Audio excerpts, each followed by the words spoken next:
Ladies and gentlemen, we are back here with another episode here of the Big Break podcast covering your Big Ten sports. Drew, I noticed you got a Wisconsin jersey on here this afternoon. Who are you rocking, repping today? One of my favorite all-time wide receivers from Wisconsin, Jared Abbrederis. Oh, love that. Ethan, who do you got on here today? Buckeyes representing the Ohio State women today. Nice. What number is that? If it's got It's just one. a plain 33. Ooh, I like that. Like that. That's fresh. All right. Well, hey, you mentioned it. Let's start out here with it. I know it wasn't the first thing we were gonna go with, but let's kick it off. How about those Buckeye women beating UConn? Very impressive. That was Big. They snapped UConn's 15 straight, or was going to be 16 this year. 15 straight Final Four appearances. Snapped it. Um, which is not something the UConn women are obviously used to, not doing, like not going home this early in March. Um, that was just a crazy game. Unfortunately wasn't able to watch it myself, but saw the highlights on, through ESPN and everything, and the Buckeyes took control of that game and never looked back. Yeah, I want to know the last time that the UConn women's team last led with 43 seconds left in the first quarter, or about the 10-minute mark of the first half, and never led again. Yeah, that was crazy. Once Ohio State took the lead, they just did not look back. Drew, your thoughts on the game? Yeah, my standout stat is UConn had 25 turnovers to Ohio State's 14. Ohio State, they kept the pressure on the whole game, pressing. They caused a lot of turnovers, and then they got to the foul line and hit 73% and pulled it out. Absolutely, Corey. I know you and I watch a lot of UConn women. We watch a lot of UConn women basketball. We've seen them play live, actually, a few years ago. What what did you see out of the UConn women that was just uncharacteristic to them? So as Ethan kind of stated, it got a little out of hand to start. UConn was up 10-2. Ohio State took a timeout. Once Ohio State came out of that timeout, they started a full court press, and UConn just could not bring the ball up. Obviously, it was hard to watch at times because they were just throwing the ball away. I wasn't really too sure, and Gino just kind of let them play. Ohio State had a really good game plan. They were able to score the basketball and get easy layups, as well as hit some timely shots, which put UConn Absolutely. in a hole. And then once UConn was in a hole, it was kind of like they just couldn't get a stop on the defensive end. And obviously it was a really good game plan for Ohio State. And Ohio State's been turning the ball, making people turn the ball over all year. They're like 21-0 when a team has 20 or more turnovers. So it was not shocking to me to see them kind of go for that. It was just kind of a little shocking that UConn didn't have an answer to that, because normally you would expect them to get more easy buckets when the press happens. Oh, absolutely, absolutely. That was, to me, that's what I always remember a Gino Auriemma team doing was you're gonna play to your strength of a full court press. Well, we're just gonna take that strength away from you by beating it. Um, you know, so to me, with the Ohio State women making a Final Four, it's finally something positive in March here for the Big Ten. Another great positive that we had here out of the Big Ten guys was Maryland beating Notre Dame by almost 20. That is uncharacteristic because Notre Dame is one of those women powerhouse, programs. For Maryland to come up and beat them, even though they were a 2 seed, Notre Dame was a 3 seed. To me, just speaks programs of now where the Big Ten women's basketball has grown to. I don't know about you guys, if that's the way I feel. I'll leave it up to anybody to respond. Yeah, I agree. I think Big Ten's women's basketball is on the rise.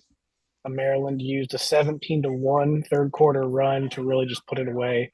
It was 44 all, and then it ended up being 61-45 Terrapins. I kind of looked to see if there was anyone fully responsible for that. It was definitely a group effort. all the way from the guards up through, and I think that they really, really put Notre Dame on blast with that, and they could not figure out how to recover. Absolutely. Drew? Yeah, I got here in my notes, same story as UConn OSU. Notre Dame had 25 turnovers to Maryland's 12 turnovers. Ooh. Maryland had 15 steals as a team. I think the reason the loss was much bigger was Notre Dame was shooting only 20% from three-pointer and 60% from free throw. Absolutely. Gotta make them. They're free. Mm-hmm. Corey? Yeah, I didn't really get to catch too much of that game, but looking at stats and kind of the way it is, the kind of changes, it feels like the Big Ten finally has some speed and some size. It always felt like, on the women's side, they never really had, as much talent as you would see some of the other top schools. And it's really you're starting to see, obviously, in high schools pick up, and the Big Ten is starting to be, those winning those recruiting battles. So, I mean, I think on the women's side, we have 3 teams in the Elite Eight, and hopefully, obviously, Almost a fourth. yeah, almost a fourth. So, I mean, it's just kind of, speaks to giving us something to talk about. Absolutely. Speaking about that fourth team, that would be Iowa, or the third team would be Iowa. They handled business Friday night against Colorado, winning 87-77. Caitlin Clark obviously just played phenomenally, and probably if Iowa goes on to win this tournament, she's probably going to be the MVP of the tournament. I would assume so. Um,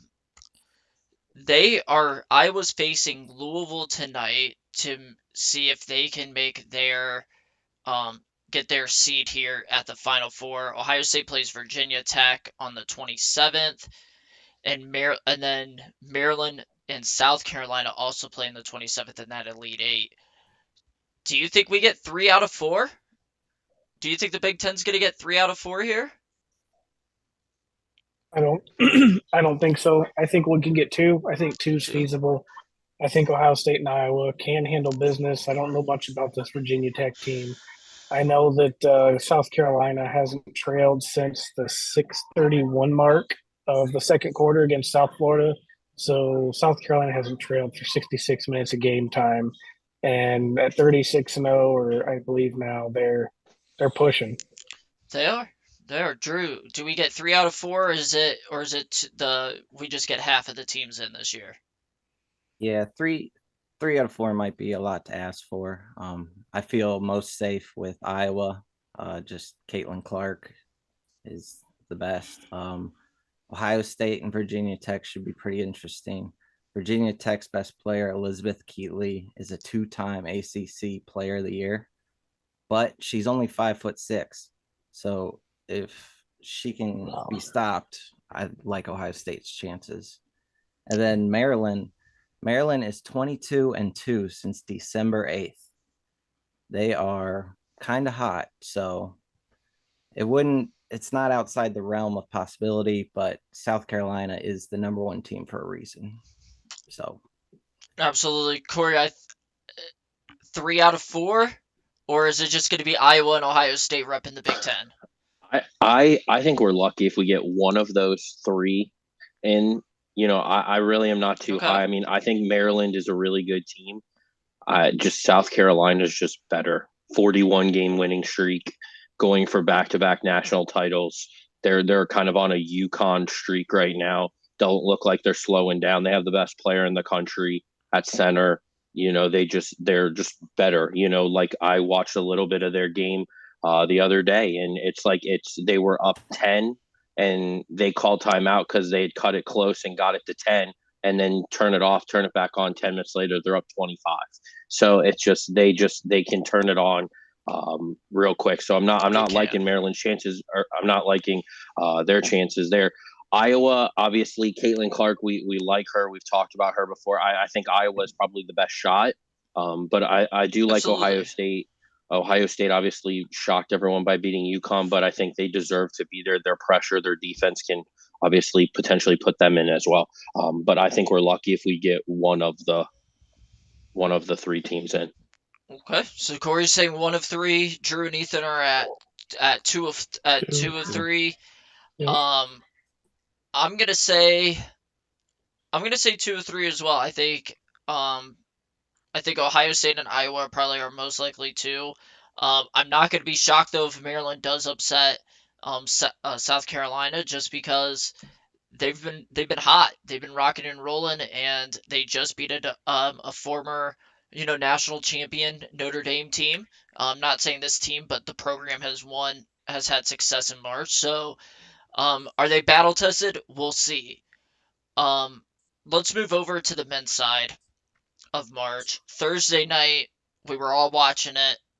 Michigan State goes down in a heartbreaker against Kansas State in overtime. They were our last Big Ten team left. And the on the main tournament we'll call it, because we saw Wisconsin playing in the NIT. Guys, I'll go to Corey first. Your thoughts on the Michigan State Kansas State game? Just an unbelievable basketball game. One of the best basketball games I've seen in a long time.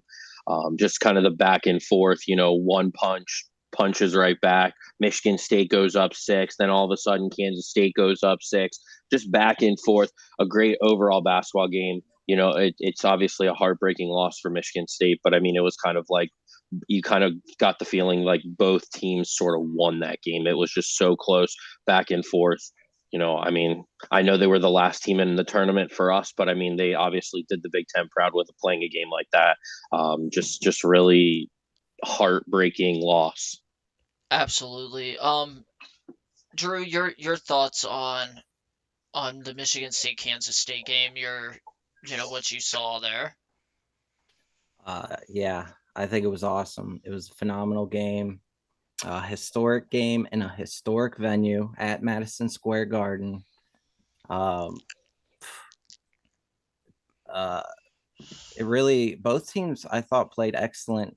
It really came down to momentum, I think, and Marquise Noel was just carrying the whole crowd on his shoulders for their like end of the second and overtime.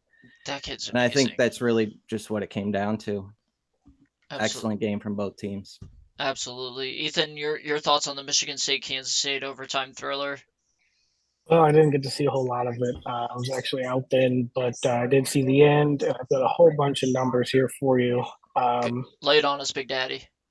well, this is the stuff that blows me away. Looking at both of these side to side here, the last time that you could walk into a locker room and say we shot 52% from three, 81% from the line. We had five players with 13 plus points. We out rebounded them, out blocked them, fouled them less, and scored 93 points. And we don't get to play this weekend. I mean, that is heartbreaking. Of course, props to Kansas State, Marquise Noel, 19 assists as a person. Michigan State had 18 assists as a team, and Kansas State forced 13 turnovers and had 10 steals on those. But there's a whole lot of big kid numbers there that's not often you see that in a loss column. That was a great, great game. Michigan State needs to be proud of that one. Absolutely. And I want to say this, I really do. I think that game that Michigan State gave Kansas State is part of the reason Kansas State lost last night to FAU. I want to say that Michigan State gave Kansas State all they could handle, literally everything that they could handle, and not only played a physical, tough game, but also kind of played a Kansas State game. They weren't afraid to get in that sprint, you know, kind of a track meet of a game. So I think when Michigan State showed the rest of the country against Kansas State was we may have been a bottom tier Big Ten school, but we could still compete with the best of the country has to offer, because that's how good our conference actually is. Um, on the other side, we had the NIT tournament. Wisconsin advanced. They played Tuesday at 7 against North Texas. Guys, I gotta say, I think Wisconsin, looking at the rest of this NIT, I think Wisconsin has the best shot to win a championship for the Big Ten to end the year. What do you got? That's just my opinion. I'm gonna throw it out there to you guys. Yeah, I mean, I think that Wisconsin has a really good shot. Obviously, I didn't see them beating Oregon in the NIT, but their guards are showing up. All three of their guards had combined 39 of the 61 points against Oregon. So obviously, if their guards come to play, I think they've got a really good shot. Obviously, the NIT has been kind of Shockerville, which has been like upsets all around. So Wisconsin, I think, having the Big Ten background and playing those games, I think potentially makes them the favorite to win it all. Absolutely, Drew. I know you fill out a NIT bracket every year. Did you have Wisconsin this far? No, sir, I did not. I was a little down on them. However, now I think they can win it all. They've had the past 3 games, they've had a different leading scorer each game. They're winning close games. They're playing Big Ten basketball. They're getting to the foul line and they're making their free throws. So I like Whiskey. I mean, they're the last big team left in the NIT. So uh, hopefully they can pull it out. Absolutely. Ethan, is Wisconsin our only hope to getting a championship here in March outside of the Big Ten championship? I believe so. I think that it's going to be tough because you look at the women's side of basketball. Either Iowa's going to, or Maryland both technically are going to have to go through South Carolina, and Ohio State, should they win, they're going to have to go through winner Miami, LSU. Really like LSU in the women's tournament.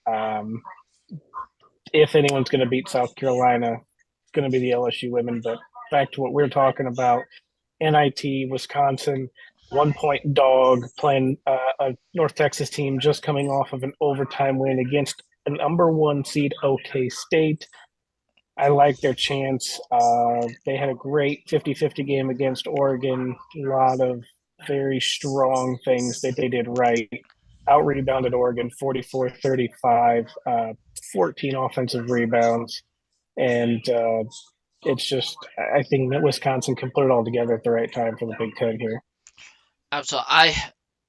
I gotta say, I do think Wisconsin's our only hope to getting a championship here in March. Like you were saying, Ethan, I don't think Iowa or Maryland can beat South Carolina because they're both gonna have to go through them. I don't think just having Caitlin Clark for Iowa is gonna be enough to upset the likes of South Carolina. Ohio State, like you said, has to go through LSU or Miami, and LSU's women's program is really, really tough. Um, so I mean, it's just a tall order to ask, the women to bring home a championship for the Big Ten in March when they have to go through probably the two toughest teams left in their tournaments. And then you look at the other side, you look at the NIT here, and you're looking at Wisconsin going up against North Texas, non-Power Five school, if you will. Utah Valley is on the other side, and UAB, all non-Power Five schools left, or non-Power Five schools left. So if I'm looking at anybody, I'm circling Wisconsin. Um, I just don't. They have the best chance, in my opinion, to bring that championship home. And I mean, if you're looking at Power Five or six, as they say in March, including the Big East, I mean, there's not a lot of Power Five left floating around here. There's FAU, San Diego State, UConn did win. I mean, Texas, Miami, those are Power Five schools, but the Power Five's proven not to be so Power Fivey this year. And you know what? We didn't have this on our show notes, but let's just have a little discussion. Why do you guys think that is? Why do you think now more than ever, you are seeing more upsets in March when it comes to these mid-major quote unquote conferences versus your Power Five or Power Six when it does come to basketball when you include the Big East? Uh, It's I think that obviously you give credit where credit is due. I don't know that it's anything that the Power Five has done. I think you give credit to the teams outside the Power Five that have done a great job recruiting, using the transfer portal, and making their teams, better than what they've been. Obviously, it's March. You don't read too much into it because anything can happen. But if you want to talk about Florida Atlantic, they're not used to losing to begin with. They were 28-3 this year. Right. So I mean, it's not, yeah, you can count who they played, but that team plays together. They play the right way. They don't turn the ball over, and that just happens to be got them where they are. Obviously, the draws in the plate where you're placed helps as well. They got a little help not having to go through Purdue. But that's the way it goes. But I think it's a credit to those schools for doing recruiting and making their program better, not so much anything that the Power Five is doing.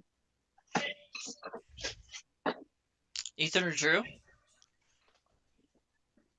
Yeah, I was gonna say, kind of piggyback off that. The transfer portal's a big help. I don't want to sit behind a guy somewhere else. I'm better than a guy somewhere else. I can plug and play into one of these programs, and I'm a scheme fit. I'm a piece fit, and we can be cohesive. Keep the egos aside. You're going to start getting a lot of parity because a lot of these athletes want to be frontline players. They don't want to build in the background. They don't. They want to be the one and done. They want to chase the money. Um, Not that that's a bad thing. It's just with the transfer portal and the methods of whatever we're given nowadays, you're going to see a lot of guys who will take a lesser team because they can play versus a big time school that they have to sit behind a guy for 2 or 3 years, even in the basketball world. Absolutely, absolutely. I just want to piggyback off of one thing you said there, Ethan, the one and done. I contribute a lot of this to this one and done era that we've actually gone through over this past decade. You saw early in Calipari's tenure down there in Kentucky, where he got, the top five recruits, it seemed like, every single year for about 4 or 5 years straight, right? Where you were getting John Mm-hmm. Walls, your Anthony Davises, your Boogie Cousins, all of these guys were coming through. And you don't have, like, unlike football, basketball is a different sport when you're recruiting because you only have maybe 3 to 4 scholarships a year that you can really hand out, right? To bring somebody in. Um, and that's obviously because, the player count is, you're about 15 guys on a basketball team compared to the 80 something that you do on a football team. But I think a lot of that has to do with you don't like the North Carolinas, your Ohio States, your Michigans, Michigan State, even now, they've gone to this whole thing of we need to get at least one and done freshman to be that star of this program that's going to take us athletically maybe above a lot of other people. And instead of going back to that whole concept of, man, we don't need this one and done guy. What if we got that 3-star guy who's going to be here for 4 years, that by the time he's a senior, he is going to be that one and done guy, but he's going to be way more experienced for our team. And I think that's where a lot of these Power Five schools have slipped, is they've chased the one and done athletes, um, instead of sticking to maybe who they have been and were before the one and done era became a big thing. Drew, your thoughts? Yeah, I agree with that.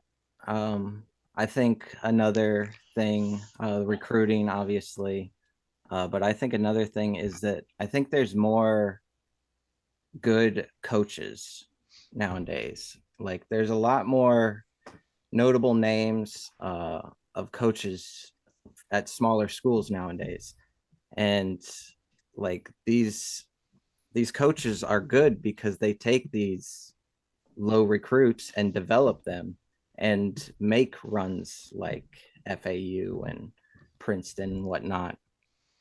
Um, so yeah, I think it's it's a lot of variables, but I think it's a good thing for the sport.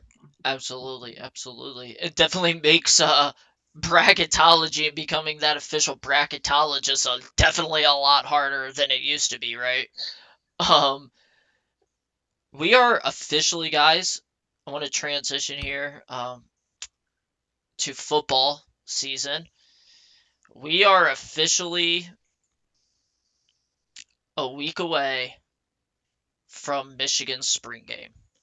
They are going to be the first school here out of the Big Ten to host their spring game. We're gonna get Corey and Drew here, or sorry, Nope, Ethan and Drew. you're good. We're gonna go to Ethan and Drew first here, and then we're gonna hit Corey about Michigan's spring game. Basically, what are you guys looking for out of this spring game? Um, who's maybe earning a spot on the field that maybe wasn't playing last year? What questions do you have about Michigan, at the end of last season going into this season, that you're looking at getting answered here maybe in the spring game, going into that summer camp. So let's go here with Drew or Ethan. Either one of you guys go ahead. What are you guys looking forward to out of the Michigan game and everything? Go ahead, buddy. Um, yeah. So obviously, I think it'll be interesting to see. Not that it necessarily matters too much, but it'll be interesting to see who has more carries. Corum and Edwards, who has a little more PT. Um, Spring is all about building internally, cultivating the culture and formation of the team. So, and I think Michigan has a great culture. I think Harbaugh's been doing a great job the past few years, despite flirting with the NFL. Um, this year they have a excellent transfer portal class coming in, and they've got, what is this? They have 6 4-stars coming in the transfer portal. So, let alone they have the 17th ranked recruiting class in the nation. So, Michigan's gonna be good, man. I think the offensive line is insane. I think that their backup 5 could probably start for about half these teams in the Big Ten. So, like, with an offensive line that good, Corum and Edwards, a manager in JJ McCarthy, Roman Wilson, Cornelius Johnson, this is going to be a pretty scary offense.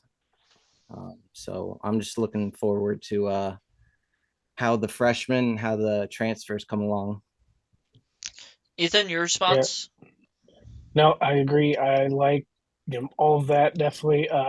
Number one note I have here is I think Michigan is 3 backs deep. I think Corum Edwards and Benjamin Hall, who is a new favorite of Mike Hart. I think that you're going to get probably 50, 30, 20 in carries. I think, especially in end of game time or garbage time, as it's so eloquently put, you're going to see a lot of rest for Corum and Donovan Edwards coming down the line. JJ McCarthy going into this year, is he developed? Is he more? I see he's putting on a better frame. He does have a new QB coach in Kirk Campbell. Hopefully, they're getting together. They're going to jive going into this year. My question there is, who's his backup? Are they going to go Davis Warren? He's an on scholarship favorite. And they've got the Indiana transfer in Jack Tuttle, who has seen the Big Ten. He's gotten play time in the Big Ten. He knows what he's going to look for. So I don't know who's going to be the number 2 behind JJ, who is the clear and far away number 1 at QB. And they also have a new linebackers coach in Chris Partridge, who is inheriting a very seasoned group of 11 upperclassmen at linebacker. So deep, deep squad. Michigan's going to be playing deep, deep into the year this year. Absolutely. Corey, lay it on us, man. Yeah, What's so going on up there in Ann Arbor? a lot actually. There's a lot of hype around Ann Arbor this year. A lot of people saying that they might be the favorite for the Big Ten, which hasn't been a thing for a long time. But I've got a lot of kind of questions that I would need answered. For me at least, you guys talk about the running back battle. To me, I don't think it's a battle at all. I think you put both on the field at the same time. Harbaugh's expressed interest in doing that. Our offensive coordinator has expressed interest in doing that. So I'm interested to see if they can kind of put them both on the field at the same time. I think equally they're both potentially the best running back in the Big Ten by themselves. So I think you just got to find a way to get the ball to both of them. For me, I think it's the receivers. Obviously, we return Roman Wilson and we return Cornelius Johnson. However, I look to see a young star in the making. There's a wide receiver, Darius Clemens, got on the field a few times last year, is super fast, deep threat, high points the ball. Look for someone to kind of get in. Obviously, you know what you're going to get from Roman Wilson and everybody else returning. The other guy to me to kind of watch is AJ Barner, who is a tight end transfer from Indiana. He was a great tight end at Indiana last year. Michigan, obviously, we all know they love to use the tight end position. Obviously, we return Colson Loveland, who had a breakout game towards the end of the year. But I think AJ Barner experience, he's going to be on the field a lot, and I think that could be a target as well. And then just one name to kind of watch out of spring ball is Amarian Walker. He was a wide receiver transfer, or he was recruited as a wide receiver at 6'4", and they moved him to the defensive side of the ball. And he's a corner, lightning quick, just someone to watch for with that size. I just have a couple questions on the defensive line. Obviously, we're not sure. We lost a few people on the defensive line, so to me, it's just about the defensive line, the transfers. They've done really good in the transfer portal. Offensive line, you kind of seem to just kind of forget about it because they've won back-to-back Joe Moore awards, and you just expect them to be good.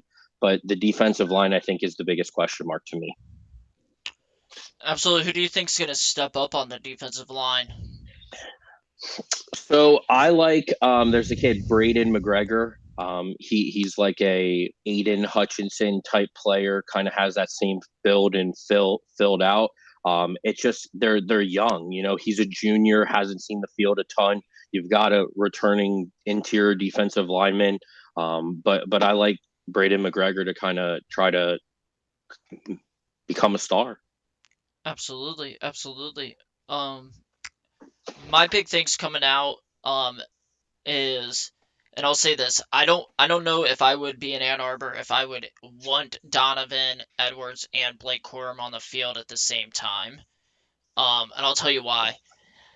Ohio State had that back in 2016 with Mike Weber Jr. and Curtis Samuel. And when you put that second running back on the field and you run a lot of two running back packages, it really limits your offensive creativity and the plays that you can actually run out of those two back sets to be a little less predictable on the offensive side of the ball. That's my only thing, and to be honest, I wouldn't do it because I'd just be really scared that on one play they could both possibly go down on some literally some stupid shit, like stepping up to take a block, getting clocked in the head, something stupid, Blake Corum going out, catching a pass, getting tackled or whatever, and then his knee gets, busted up. I'm just saying anything can really happen, and that would be like my scare. Like I have like the two best running backs in the entire Big Ten. Yes, you do need to give them the ball, and both of them should see playing time, obviously. But like that would just be one of my fears is, man, if they both go down in the same game or at the same time, we're screwed almost. Now there is that third, you do have that third back, but are you gonna trust him like you do a Blake Corum or Donovan Edwards? That's my question. And I'll tell you this, we did that a lot with Ohio State did that a lot with Travion Henderson and Mayan Williams last year. We're gonna put them both on or not last year, but their freshman year. They were both on the field a lot together, and then we saw this year, all they did was swap injuries. All they were doing was swapping weeks and who was injured. And what did that do? You lost your entire running game. So that's just the one thing that I would be cautioned for if I was on Michigan's offensive staff. It's just because of what you've seen with other programs, and when you lose your top two backs, you're kind of screwed in your running game. Other than that, I do agree with Corey. I think the biggest question for Michigan is their defensive line and wide receiver core. Who's going to step up on their wide receivers and who's going to be stepping up on that defense, like especially your defensive end positions. Who's going to be stepping up to be your playmakers on those two positions. Um, that's all I got on Michigan. Anybody else got anything else here that you may have wrote down, didn't get to on your notes about the Saying spring is game? it's next Saturday and it's free. Yeah, I mean, it's only 3 hours away. I think we may we'll hop go. in the car and roll up there. We may roll up. You may see the big break up at the spring game. So we definitely may be going up. Ethan, Drew, Corey. I know we'll talk more throughout the week about that. Seeing what we're gonna do. Ethan, you want to give us a quick rundown of what's going on outside of football, basketball here in the Big Ten? Yeah. Nothing super crazy. Another thing that we kind of, I guess, should have brushed on earlier. It is in my notes, but it's also for this segment more or less. Big Ten Frozen Four. Ooh, We have three teams right now trying to get into the Frozen Four. Minnesota clinched a berth last night. They will play Boston University when the Frozen Four kicks off. Ohio State plays at 4 today, and Penn State plays Michigan at 6:30 today. Winners of both of those games go to the Frozen Four to play each other. So it's possible you could have three Big Ten teams in the Frozen Four, with Minnesota probably being odds-on favorite to take the whole trophy down. So I guess if we're not looking at another NIT crown, you can get a hockey crown as well. Another note I had here: Iowa in two games of baseball this weekend beat Western Michigan a combined 34-14. whew, I know one game was I think 21-8, and the other game was like I guess 13-6. So Iowa baseball strong showing yesterday for Big Ten. absolutely, absolutely. And that will bring us to our Big Ten Athlete of the Week. Speaking of baseball, I got Bryce Matthews, Nebraska junior. He plays shortstop. He's from Humble, Texas. This past weekend, he had a 1.772 OPS. He had a 500 batting average and had back-to-back 5 ribby games. He recorded 6 solo outs on defense from the shortstop position and then assisted on another 10 double plays. I mean, this kid's That's active. that Yeah. sounds like he's here, there, and everywhere. Yeah, this kid's just active, and I like when I was looking at those, and I mean, I had others. I was looking at other games this kid's played. I mean, this is just a glimpse of what this kid does. You know, um, so Bryce Matthews is going to be the big break athlete of the week by me. Next week we will have Corey's big break athlete of the week, so stay tuned. Tune in next week here for that. But yeah, I just had to go out to give that shout out to Bryce Matthews from Nebraska, big junior shortstop out there. I mean, he had a 500 batting average over a weekend. I mean, that's kind of incredible. That's awesome. I mean, it's hard to hit one out of every two baseballs sent your way. Right, and that's what like yeah, he's hitting one every two that's been sent his way, like you said, Ethan. That's incredible. Um, Yeah, go ahead. I'll say that's fantastic. I was Yeah, just trying to find some more stats for him here, see what all he's got going on here. 77 at bats, 61 total bases. yeah.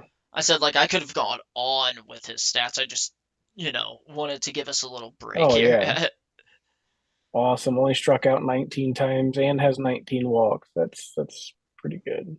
19 strikeouts, 19 walks. Right. Like the kid's just he's gonna be a great shortstop for whoever decides to pick him up at the next level, in my opinion. Um, before we go, guys, I do want to thank everybody, and I know we all want to thank everybody, all of our 50 subscribers that we have gotten to, in just three short episodes, of our journey here of the Big Break Podcast covering the Big Ten. For all of you guys, we appreciate it. Corey, you do have an announcement, right? About the giveaway, is that correct? I do, yes. So as I've stated earlier, we are doing a giveaway at 100 subscribers. We are actually in talks right now with trying to work out some merch deals to try to figure out what we can do. Once we hit that 100 subscriber, we will make a post, have you comment, like, Tell your friends, family, get everybody involved. And again, it's not just going to be some little sticker pack that you get. It will be a nice pack. So stay tuned. Yep, stay tuned. Thank you guys. Appreciate you gents for your time this afternoon. As always, we may have a midweek show here coming up. We'll definitely the gents and I will be in to talk about that as well. And then we may be making our big journey up to Ann Arbor to witness the spring game there. If you're around Michigan, Ethan, like you said, it is free, correct, on next Saturday? Yep, free to the public, general admission. I had it up here. To go back in my notes. No worries. Uh, But it's at the big house. Yep. It's free to the public, GA. Mhm. So if you're in the Yep. area or want to go catch some early football, I think it starts at 1. Yeah, that's what I was looking for here. Well, did I not send that? Did I send that text in the group chat? It's There it typical, is. just like Yes. an open But- practice, and then at the yes. end of the open practice, they have a short scrimmage. Yeah, so it says select here. gates. Yeah. So gates 1, 2, and 10 on the east side will be open for fans. Seating restricted to sections 1 through 9 and 37 through 44. No seating available on west side or in the end zones due to ongoing scoreboard construction.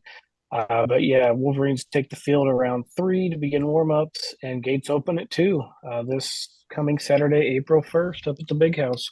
Awesome. Well, if we do end up getting up there, and you guys see us, say hey, what's up? And I will definitely be looking at interviewing some of you Wolverines out there, to see what you guys are up to. Gents, thank you for your time this afternoon. You guys have a wonderful rest of your Sunday, and we will be catching you guys all here later on in the week. Adios. Peace.